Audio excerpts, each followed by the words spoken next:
हमारे बुरे जब कर्म आने होते हैं तो जो नक्षत्र हैं वो उस बुरी दशा को ग्रहण करके हमारे ऊपर छोड़ते हैं हमारे कर्म के अनुसार।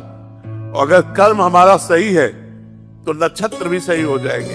वो कर्म की परंपरा से चलते हैं। जैसे अब हमको बुरा समय व्यतीत करना है, बड़ा कष्ट भोगना है, तो नक्षत्र बुरी दशा में बैठ जाएंगे जाके, क्योंकि कर्म के अनुसार भोगना है। अगर हमारा सही समय आ गया है तो नक्षत्र जो है अच्छी दशा में बैठ जाएंगे।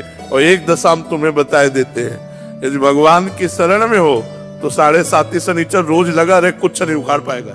एक आदमी हित धाम में मिला, वो कई लोहे के छल्ले पहने थे। हमने कहा ये क्या है?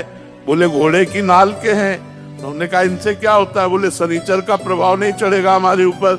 अरे वो घोड़ा तो बच नहीं पा रहा, कुंतलो बनो लद करके रोड में दौड़ रहा है, और उसकी नाल तुम पहन लोगे, वो नाल तुम्हें बचा लेगी कर्म बंधन से। अरे राधा राधा रटो, राधा राधा रटो, इधर उधर के चक्कर में मत पड़ो, भगवान की शरण में होकर अच्छे आचरण करो।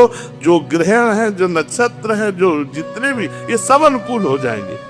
ये बुरी दशा में होने पर भी आपका मंगल करेंगे। क्योंकि आप मंगल भवन भगवान की शरण में हो। हमें तो एक ही बात समझ में आती, राधा।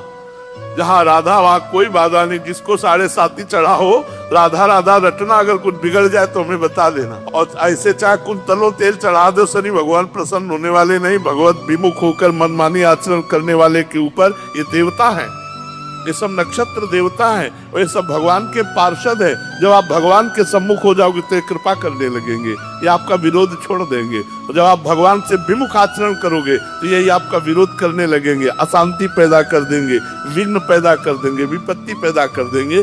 वैसे सिद्धांतिक ये है कि जब हमारा बुरी दशा आने को होती है तो हमारे जो ग्रह नक्षत्र हैं वो बुरी दशा पे बैठ जाते हैं और हमें दंड देने लगते हैं। और जब हमारी अच्छी दशा आनी होती है तो ये अच्छी दशा पे बैठ जाते हैं। पर भगवान की शरणागति में ये बुरी दशा में भी बैठे हो तो भी हमारा मंगल होगा, अमंगल नहीं हो सकता।